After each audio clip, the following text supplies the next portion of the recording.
Hello, and welcome to episode number 139 of A Mic on the Podium with me, Michael Seal. Today, I conduct a conversation with a conductor who was born in Cyprus, but has spent most of his life living in the United Kingdom. He started his musical career as a pianist, going on to direct orchestras from the keyboard.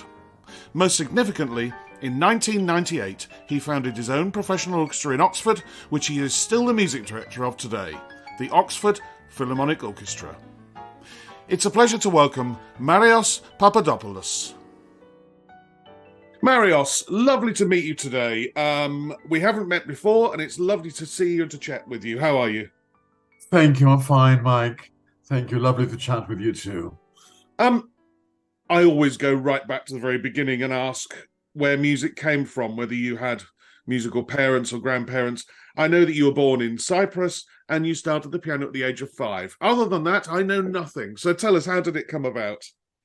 Oh, it's all very boring. Yeah, I mean, small island, Cyprus, not very much music at the time. So yeah, I'm told, I used to pick some tunes, listening on the radio, and I'd go on his toy piano and try and replicate what I heard, and somebody in the family thought perhaps I was musical and introduced me to a piano teacher. The rest is history, really.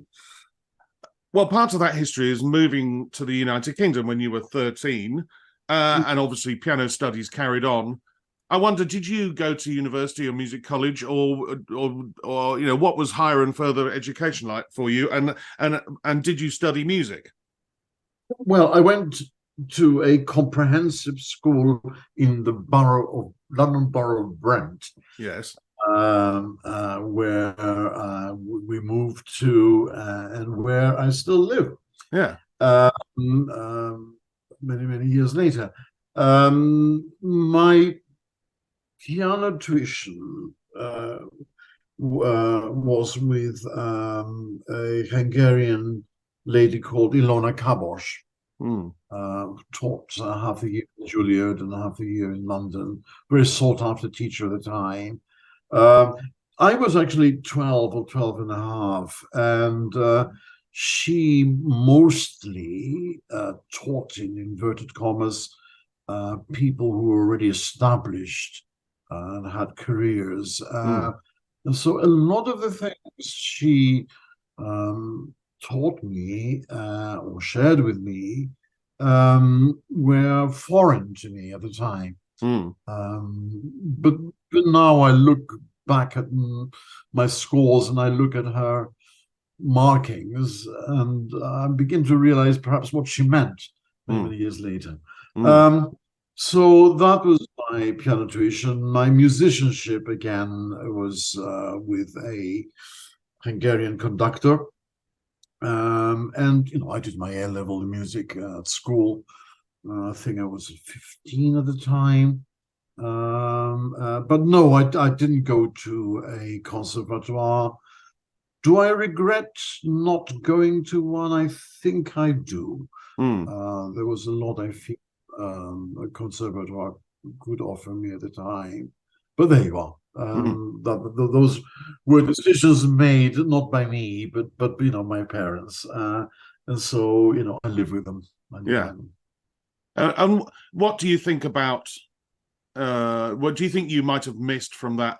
Was it the sort of, being in a space, in a building with lots of other musicians sharing ideas and things like that? Or, I mean, even, I went to a conservatoire and I had the same violin teacher for 4 years, but I'd already had 2 or 3 different ones before that, and having, 3 or 4 different ways of being taught. Do you think that is also a factor as to why you regret not going? Yes, I think so. I mean, particularly the first point you made, the interaction with my peers, and I think that would have been very important. Don't forget, I mean, one other thing is that I was natural on the piano, and I can't really remember anyone really teaching me how to sort of put my fingers down and play scales and things like that. All this came natural to me, but of course, in later years, this proved to be problematic because Mm, I had no idea how I was doing things. mm, And when I began to question how things function, particularly when they didn't, at times, then I was at a loss. mm, So I mm, had to sort of relearn things, basic things, so that I could understand what was going on, in my body and in my mind. mm, mm. Well, you become a piano soloist. I remember reading about a very successful debut recital at the Queen Elizabeth Hall. And I am assuming, therefore, your first encounters with conducting, the C word, which we haven't mentioned yet, would have been playing concertos for the first time with orchestras. How were those encounters, and when did conducting start to appear in your mind as something you might want to do in the future? Really, from as early as I can remember, I am someone that um, perceives music in colors and in patterns. Mm, And therefore, anything that I was doing on the piano was represented in my mind as I said, as a pattern. And it seemed to be very natural to actually try and use that imagery to communicate with musicians and orchestra. Like many instrumentalists who turned conductors, my first experiences were directly from the keyboard. of course. I quite a bit of that with amateur orchestras in London in those days. As you remember, we had sort of evening classes sponsored by local councils, and I had two orchestras that I was working with. I suppose my first professional engagement was in Italy, of all places, when wonderful musician Emanuel Hurwitz was Mm, running a summer school there and invited me to do a Mozart concerto, which I directed. mm, Um, and yeah, I mean, people ask me, what do you do? A pianist, a conductor? I said, I'm a musician, and I just use the medium of the piano and conducting to communicate. mm, I don't like to make that sort of difference between the two media. mm. For me, is one. Make music, and Yes. so long as you have the tools to do so, then you're a musician communicating. Mm, mm. I mean, to it's something that I did from the very early ages, sort of lead orchestras as the concertmaster, and then learn to conduct that way by using the scroll, maybe using the bow when you're not playing, and things like this. And as a pianist, obviously, who's directing from the keyboard, you are conducting the tutti passages in between, but most of the time you're spending your time playing the piano. When was that the first time that you decided to move the proper way and stand up with just a music stand in front of you? And how did that feel for you? Did it feel freeing, or did it just, you just said you like to make music whether there's a piano in front of you or not, but there is definitely a difference between the two. How was that first time? Yeah, I was doing a series of concerts, play direct concerts, Mozart concerti. And I think at some stage the promoter said, "Well, why don't you do a symphony in the second half?" And I did. I remember, I think it was half an hour. Mm, And it was so exhilarating. I remember I went home, bowed down, mm. my head was raised, and I just begged. I said, "God, let me continue doing this. I love it." Yes, yeah, absolutely. And you know, it's it was a passion. for me, and it remains so.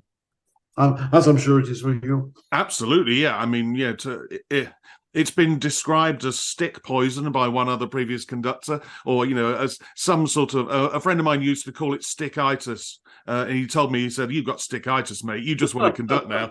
And yeah, it happens to us all, I think, at some point. Before we go on to the big thing, which is Oxford, I wonder, having pushed that piano aside and fell in love with conducting, did you seek any lessons at all with anybody? Anybody you can call a mentor at this stage who you went to for lessons on stick technique or on score? I mean, score study, is something we all do as musicians, but definitely technique. Anybody you spoke to at this stage? I'll be absolutely honest with you, Mike, and say not really. My musicianship teacher, who was a conductor, yes, gave me some hints at the time, but no. I mean, I keep saying to my students, as I'm sure you do the same. You can stand in front of the mirror, wave your hands up. Now, that really is totally and utterly immaterial. You learn your craft by standing in front of an orchestra, and I would say a good orchestra and a professional orchestra. I think there's a different technique conducting youth orchestras and amateur orchestras, and a completely different technique conducting professional orchestras.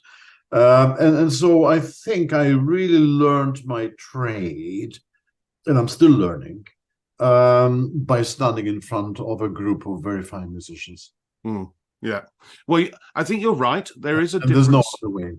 No, absolutely. There is no other way. And, I've talked often on this about, conducting students and the fabled two pianos in classes, which, as Simon Rattle once said famously, conducting two pianos is great if you're just going to conduct two pianos. It's no good for learning how to react to a great orchestra, react to a bad orchestra.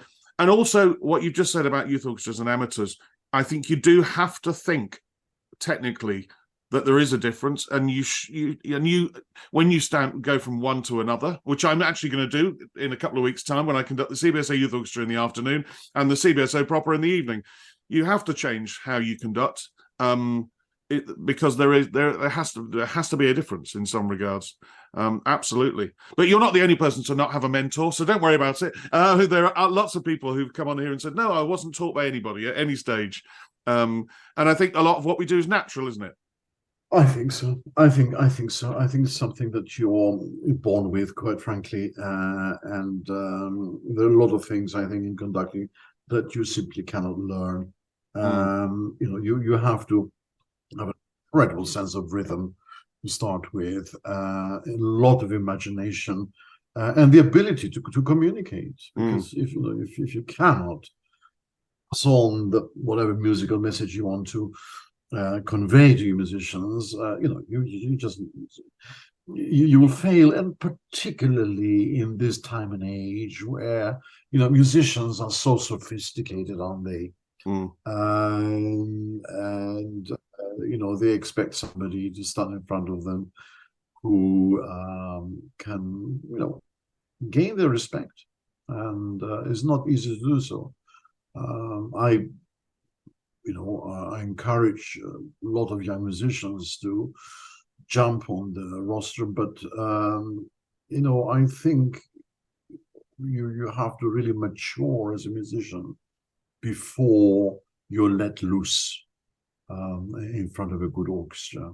They know how to phrase, they know how to play, and whatever you might suggest has got to be something that they either haven't thought about, or they see it as something interesting enough to try out. Absolutely true. Very true. I remember speaking to Andrew Snelsons about the first couple of times he went to conduct the Berlin Philharmonic, and he said, they want to rehearse, but they want to be challenged, and they want to be inspired, and they want to be pushed. And that's true of every single orchestra that we stand in front of, be it youth, amateur, or professional. Absolutely true that you've got to go in there with a whole suitcase full of ideas. And even if you don't unpack them all, at least unpack some of them. Absolutely. Absolutely.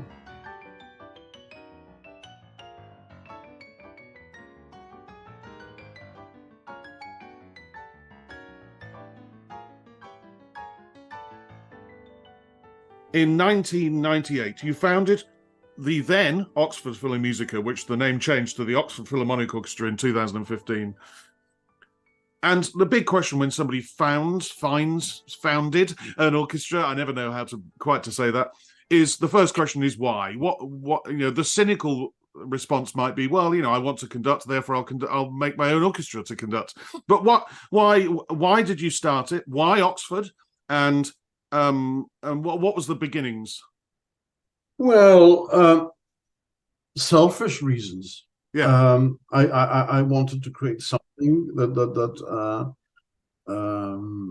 I could have full control over and make music the way I wanted to make music. And I was involved with the musical scene in Oxford for a number of years on and off. I saw an opportunity and I went for it. I mean, in Oxford, we have a discerning audience, which is very important to me. So, a lot of people would come back to me after a concert and say, well, I quite like the way you twisted this phrase, or I didn't like this tonight. Or, it's again, that interaction between the musical message and the receiver, which is very important to me. And sure, difficult days, but here we are 25 years later, and the orchestra is thriving and doing very well. And I'm still extremely fortunate to have a group of very, very fine musicians with whom I enjoy immensely making music. I never particularly enjoyed hopping from one city to another, even when I was, a busy concert pianist. I've always wanted to be in one place, have one platform. I'm the sort of guy that likes to set roots. I mean, I've lived in the same street for the past 56 years. I have no intention of moving. I have a car that is 33 years of age. I have no intention of changing it. Fun enough, I was in my bank this morning for something, and I told them, I said, I've been a customer of yours in this branch for the past 50 years. So,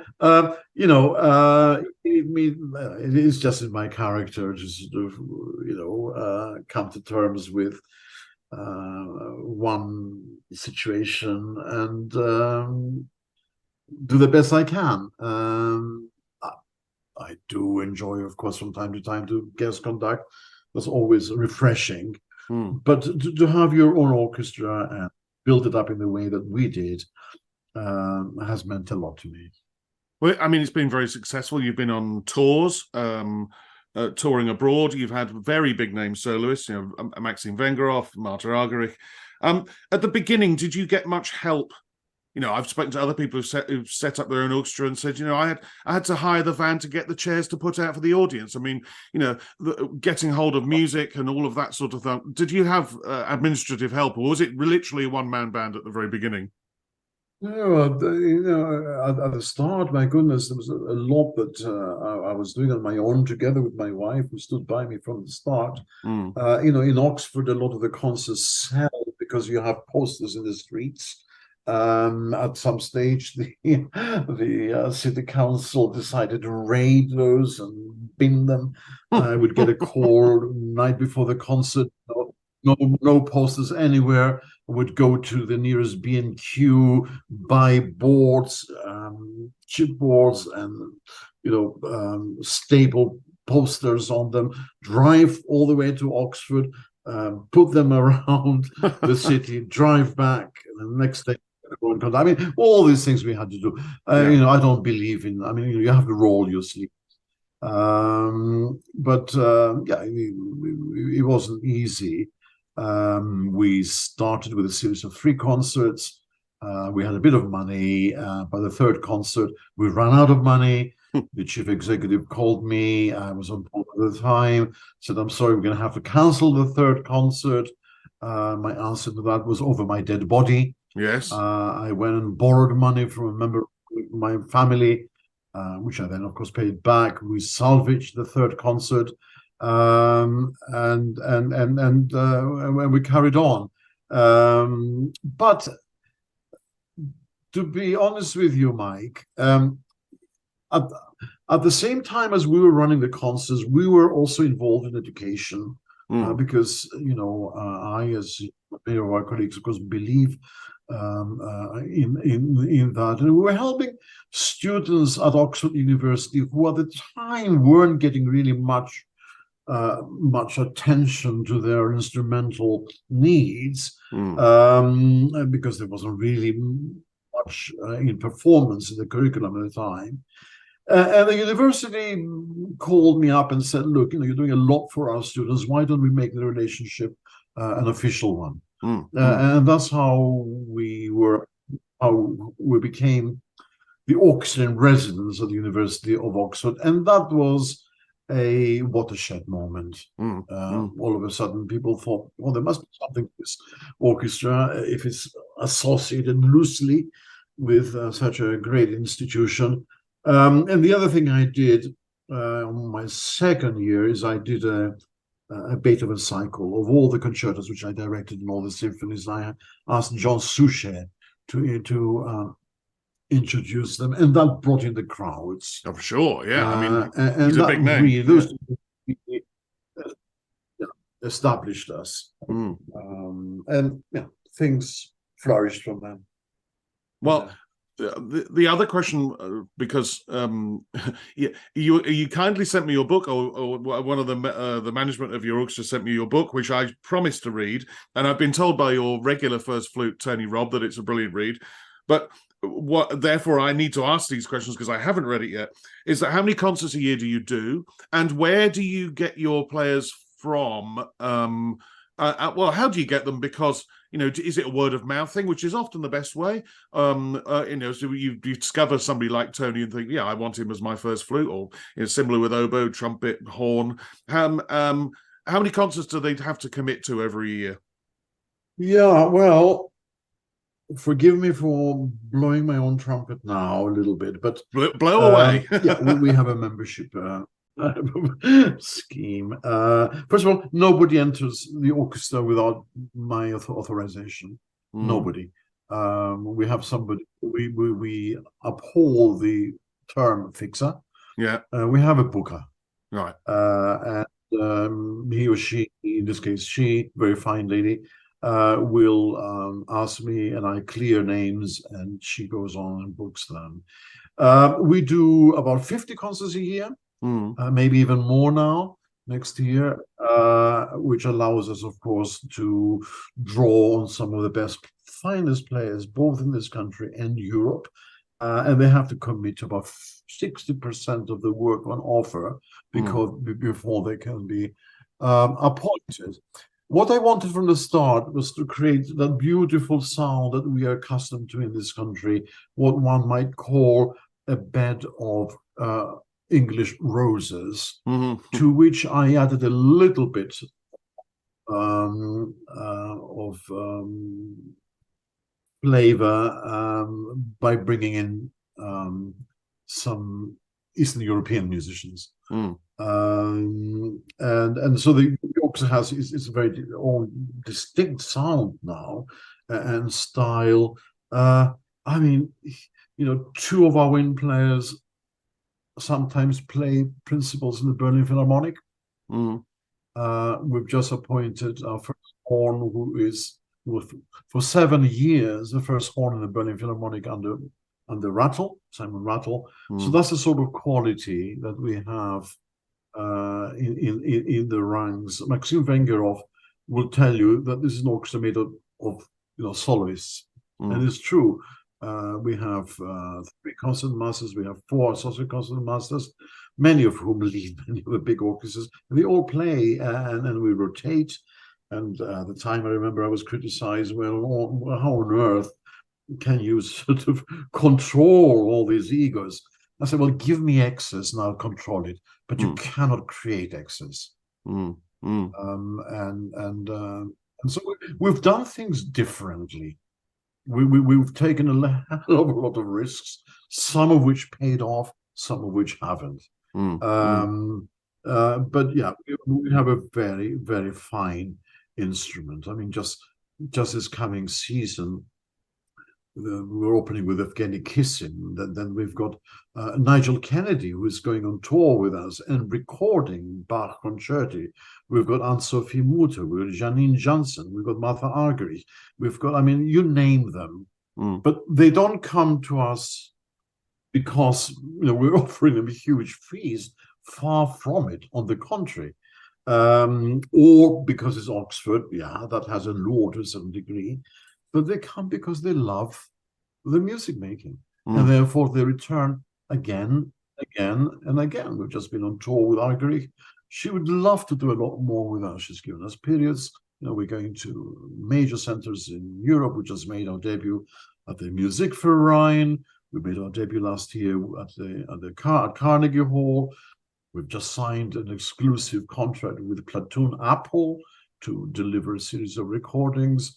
So yeah, the orchestra is a serious musical institution that I think prides itself on the music it produces. We take our music very seriously. We have quite a lot of rehearsals now, and my goodness, we go through every little detail, nuance, phrasing, sound, and all these things, so that we're able, to the extent that we can, and I'm not saying there's no room for improvement, my goodness, there is, to make a musical statement every time we are on stage. I will never accept the idea that somebody should be there for a gig. That's anathema to me. I ask my players to play as if this is their of their lives, and they give me all. They give me all. And so, yeah, I'm very fortunate, Mike. And probably quite rightly proud of what you've set up over the last 25 years and where it currently is, including the terrible 2 years of COVID, which everybody suffered from. To come back out of it fighting and touring, good on you. Well done and bravo. It's quite an achievement.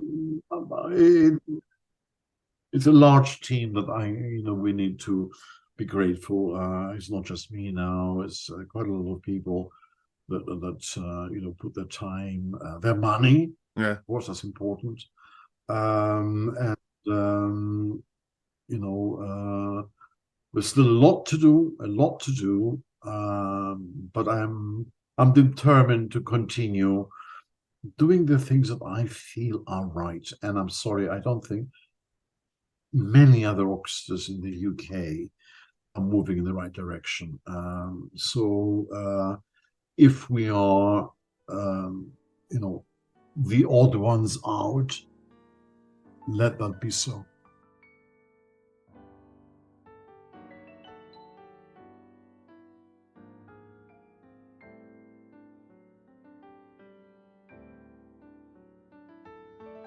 You've just said that you're somebody who likes familiarity, shall we say, of living in the same house, living in the same street, driving the same car, and obviously conducting your own orchestra, which leads me to ask, how often do you guest conduct? And when you do, I mean, you said it was, it's a nice change, but is it something you seek to do? Or is it, when it comes along, it comes along? How have you enjoyed it, and would you like to do more or less? No, I mean, yes, I do enjoy it from time to time. It's a challenge. It's refreshing. I've just been conducting the Tokyo Philharmonic in a new recording of the Ravel Concerto with Mikhail Pletnev. Yes, I enjoyed my experience, but it's not something that I seek. I have so much work to do with in Oxford and with Oxford. that I'll tell you where I would enjoy doing more, Mike, is with youth orchestras. Yeah. I enjoy working with the young. And that is something, that would give me enormous pleasure if people were to sort of entrust in me to share my experiences and my knowledge. But don't forget also that I'm still an active pianist, so I still play quite a lot. Yeah. Mostly again with the Oxford Fiddle, but also I play a lot of chamber music with my players, which is very, very important. So they learn a little bit about my ideas. I learn from how they approach music making, and that sort of knowledge, if you like, permeates through the ranks. Mm. I mean, I know exactly how many of my violins sound, how they phrase, and all that. So sometimes I would place people, I would seat people strategically in the orchestra according to their repertoire. Mm. And so if we're, Mozart or Haydn, the classics, I know which ones would have strength in that style. So, perhaps all this sounds as though, I've got the ideal. Uh, I don't. We experiment a lot. We learn a lot. There's a lot still to be done. But I think I've carved a way with which to try to, achieve my musical objectives. Mm. There is an 11th question, Marios, which you don't know about, which every conductor has answered in some way or other, and it's to do with score study. We all have to learn new scores and study new scores. When you come to do that, being a pianist, do you sit at the piano and work your way through it using the piano, or do you just sit there with your inner ear? And for the geeks, and there are many amongst my listeners, including myself, are you a scribbler in your scores? Do you use a lot of pencil markings, red, blue, black, or do you like to keep your scores virginally clean? How do you go about learning a score, Marios? I use the piano. Mm. That's true, a great deal. I just feel, if I feel the passages in my fingers when I'm hearing my players played, it somehow it feels it generates a rhythm within me. I remember many years ago, I was learning the Diabelli variations by Beethoven to play at a recital in Wigmore Hall. For about a year, I didn't listen to one recording, not one. I just simply, stuck my head on the score and prepared. And at some stage, it was interesting for me to be informed by great performances of the piece, but that is the way to learn, and so therefore that's the route I take. With regards to how I mark my score, I try as best as I can to conduct from memory, and it's not getting any easier. But if I can, I do. I remember, again, a few years ago, was it 10, 15 years ago, I conducted the whole of Don Giovanni from memory. And so I don't scribble a lot in the score. It's I don't have photographic memory. But certainly, as I said to you from the beginning, I see patterns, textures. I am dyslexic, and therefore, patterns, colors mean a lot more to me than scribbles, which I find confusing. And that's more or less the process that goes through my head. When you say patterns and colours, does that mean you have synesthesia? Because I'm not sure how many people I've interviewed who do have synesthesia. Synesthesia. Well, I'm not sure how one would define that. Would a tonal key represent a color to me? Sometimes it would. I know people who have advanced synesthesia where that is certainly the case. But it was interesting. I was conducting Paul Lewis in the Beethoven second piano concerto, B flat major. And I said to Paul, I said, how do you view this key in Beethoven's concerto? Is it the sort of Rheingold B flat, which is penetrating and gold? Or is it Mozart's autumnal B flat in Köchel 595? And I think we both agreed that it was the latter. And so that sort of imagery is certainly paramount in my thinking. Whether it's synesthesia or not, I don't know. Well, maybe we'll have to see if there's a different term for it. But yeah, I find that endlessly fascinating that people can associate colours and patterns to music, because I just don't. It's amazing how the human mind works and the brain works. But I suppose in the end, if music provokes any sort of reaction in anybody, it's a good thing, whatever that reaction is. Absolutely. What would you do if an orchestral player spoke to you aggressively, or even tried to take over the rehearsal? How would you react if a soloist had a memory slip and needed your assistance? In recent weeks, I've started a new series on my Patreon page called What Would You Do in This Situation?, where topics like these are discussed using real-life encounters.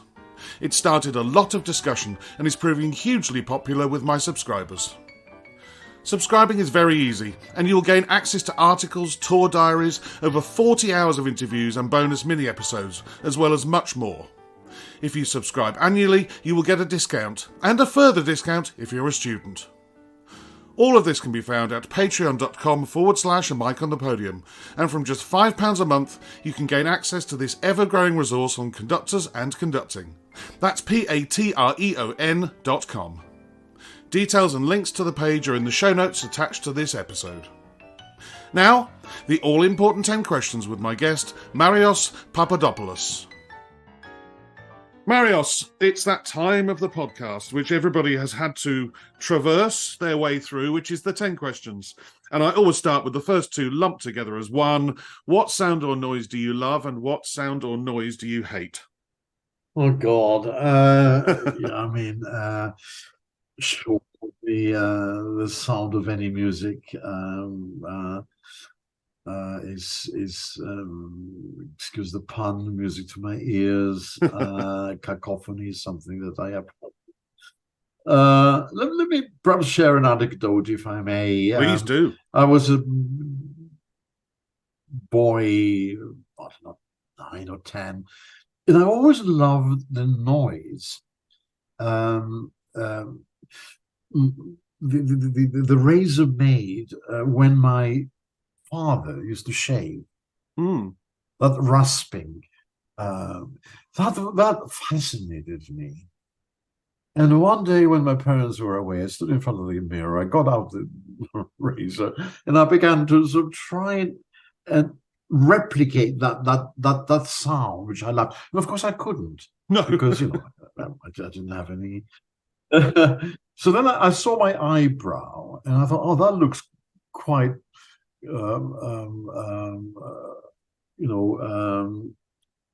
rich in hair. And so I shaved my eyebrow. I heard the noise, and I was totally satisfied. So forgive me for sharing that, but it perhaps shows you that, yes, I'm very sensitive to sound. But not all sound is allophonous. Yeah. And is your answer to the question sound you hate cacophony, or is there a specific sound, some along the lines of a razor going through stubble? I'm not, I don't feel comfortable in large spaces where there's parties and things. That sort of sound, whatever music is being played, is not something that I can tolerate. I mean, noise outside, of course, cars blaring, all that. Again, you'd be amazed at this. I had an uncle when I was living on the island of Cyprus who had an old 1950s, I think, Hillman Humper. Mm. And the horn in that car, I loved. It was just such a beautiful sound that it made. The car horn. Mm. And last year I went onto eBay and I found one and I took it and I tried to put it in my old status, but it wouldn't fit, damn it. And so, yeah, it's things like that fascinate me. Um, I just cannot explain how or why. Number 3 is, if you had 24 hours free, what would you spend it doing? Yeah, unfortunately, I enjoy eating. I love a good movie. And I'd go riding with my horse. I love Hmm. horse riding. That relaxes me. I love horses. And I have a little pony, and lives on a farm near Oxford. And whenever I can, alas, not as often as I want, would love to just you know ride. And I pity the horse, but I'm not a good rider. But I enjoy a good hack. Hmm. Brilliant answer. I always enjoy it when somebody answers question 3 with eating, because it means I'm probably going to get a serious and good answer to question 10. So that always makes me smile. um, question 4 is always a nice one for us conductors. Who would be your favourite conductor or conductors of yesteryear? Oh my goodness, these are conductors who are no longer with us, right? Who have Yes. passed away. Uh, Look, I subscribe to the Furtwängler school, where sound always emerges from ground up and comes into being. And those conductors that I think do that have inspired me a great deal. None more so, of course, than Furtwängler himself and Carrigan to a certain degree in certain repertoire. There's some great people there. Claudio Abbado, I mean, lovely musician. Of course, all the Bernsteins of this world. I think Kleiber will be in everybody's list. Absolutely. Of favorite conductors. And if I were to move to the pianist, again, I love that sort of golden era of Rachmaninoff and Cortot, where you are heard as an individual voice. That means again a great to me. And also in the orchestras, I encourage my wind players like Tony Robb, come out of the chorus, speak as a soloist, and then go back into the chorus. That is the sort of thing I think that matters to me a great deal. That there should be some individualism in our performances. So yeah. Well, you just mentioned, a list of 4 conductors there who you could probably say were obsessed with sound and with tone color and tone quality. I wonder whether your answer to question 5, which is who would be your favorite current conductor or conductors, have that same ethos and that same individuality and that same ability to conjure their own sound from an orchestra. Well, I think following up from what I said earlier, I mean, Daniel Barenboim springs to mind as somebody again that follows a German tradition of Furtwängler. I have the highest respect for him as both a pianist and a conductor. I don't think everything he does is a marvel, but I think he's a genius, and I wish sometimes he'd spend a little more time in preparing a score, even though perhaps that would make him dysfunctional. But yeah, I have the great admiration for him. The current, I think, music director of the Berlin Philharmonic is a very fine musician. I've been very enjoyed many of his performances. The young conductor, I'm sorry, I'm very bad with names. Of the Israel Philharmonic, who's just gone to Munich, also is a very great talent, I think. I Somebody think to that's watch. I think that's Lahav Shani, isn't it? Is that Lahav Shani? It is indeed. Sorry, yeah. Mm. So yeah, I'm not fond of the younger generation, who I think have still to mature, and to be able to say something which is profound enough for me to sort of sit back and listen. Going on to question 6. What is the hardest work you've ever conducted, Marios? Mike, this may be a slightly unorthodox answer, but the piece I'm currently working at, every piece for me presents its own difficulties and challenges. Technically, it might be easy to conduct a Mozart symphony. Well, on the surface, it is. Yes, yeah, exactly. Technically, might be more difficult. The Rite of Spring, yes, but you can work that out. So I think that every piece of music I've ever conducted or played has its own challenges, and there are difficulties in every piece of music. And I really can't sort of say this is more difficult, less difficult. It's a little bit like a question we all asked, what is your favorite piece of music? It's the one I'm currently studying. That's my answer to that. So sorry not to be more specific, but there are difficulties in every piece of music.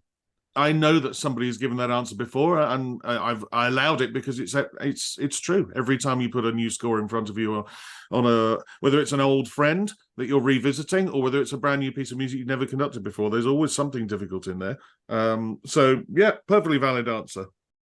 Number 7, when traveling abroad to conduct, what item could you not leave home without? Again, forgive me if it's not an item, but my wife. Well, you're the second person in recent episodes who said said that they take their spice on trips with them. Their spouse on trips with them. Perfectly acceptable answer. I only wish I could afford to take my wife on every trip, but I can't. So there we go. I'm not sure I can either, but it's good to have companions. What is the one thing you would change about being a conductor?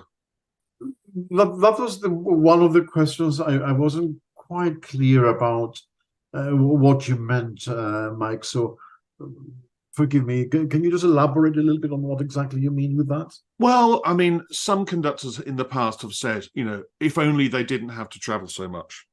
Others have said, orchestral musicians' attitudes towards conductors, which are mellowing over the years, but they're becoming less sort of us and them about things. Even, do I have to wear this bloody tailcoat or anything like that? If there is nothing and you love what you do, then that's a perfectly valid answer. I've had that in the past as well. But if there is something that bugs you every time you stand in front of your orchestra or any orchestra, tell us about it. Well, thank you. As I said, it's always a joy to stand in front of the orchestra to conduct them. As you know, these days, a conductor needs to be much more than that. And I'm involved, like many of my colleagues, in some of the admin, some of the fundraising, and so forth. So, if one were to approach your question as, conductor plus, then I'd be much happier if I didn't have to do that aspect of my and just concentrate in making music. Number 9 is, what profession other than your own would you like to attempt? You've already sort of have 2, which is concert pianist and conductor, and possibly a third, which is, orchestra creator. But is there another job you wish you'd have liked to have attempted in the past, or even now? Oh my God. I love medicine. And, maybe have another chance at life. I might, just train as a medic. I'm also quite spiritual, and so I'm think I would enjoy being a cleric. Would you believe it? And so, yeah, I think these 2 are things that perhaps in my afterlife I might pursue. Well, earlier in earlier episodes, I've had quite a lot of people wish they'd be a doctor. I can only think of one other person, and bizarrely enough, he also made the point of saying he'd never had a conducting lesson in his life, which was Christopher Seaman, who he said he would have liked to have gone into the church as an alternative profession. So, Chris, lovely guy. Yeah, so the 2 of you have that in common. That's interesting. Well, Liszt, I suppose, we would be following Liszt. Of course, yeah. Yeah, of course. Number 10, and having heard in number 3 that you like eating, I always look forward to number 10. Therefore, number 10 is, if the world were to end tonight, what would be your choice of final meal and drink? Oh my goodness! Well, I think the last is easy. I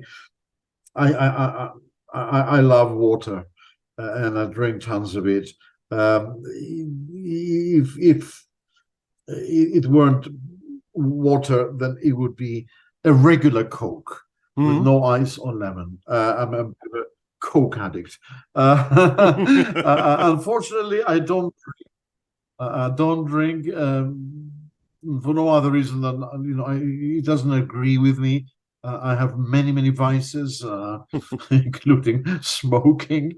So it's nothing to do with that. Food. To be honest with you, again, I like simplicity. So what I enjoy most is actually pulses. Would you believe it? Things like lentils, chickpeas, and things like that. Agree with me. Anything with lots of olive oil and lemon and that sort of thing. Well, I'm not surprised that you like pulses. I had for my dinner last night a lovely homemade dal, which my wife had made for me, with rice. Very simple meal. It was delicious, and it's something I could eat on a daily basis for lunch or dinner. And I love pulses, and especially I couldn't eat an Indian meal without a dal there being on the table. And so, yeah, very good, very individual answer. I'm sure nobody else has said that. So there we go. And it's been a really enjoyable last hour with many individual and enjoyable moments. And thank you for coming on the podcast, Marios. It's been great fun. Mike, it's been a joy. Thank you so much for your probing, a lot of your intelligent questions. I hope that the few things that I've shared with you and with your audience, will be of some interest. My boring life has bored a lot of things for me, I just hope and pray that I'm in good health for the next few years to continue what I do. But it's been an immense pleasure, and I thank you for having me. A Mic on the Podium was devised and produced by Michael Seal, with music by Ben Dawson. Next time, I chat with a conductor who has held title positions in Colombia, Norway, Portugal, and his native Switzerland. He also guest conducts all across the globe, in both the concert hall and the opera house. And from 2022, he has been principal conductor and artistic director of the Real Filarmonia de Galicia in Spain. But until then, bye-bye.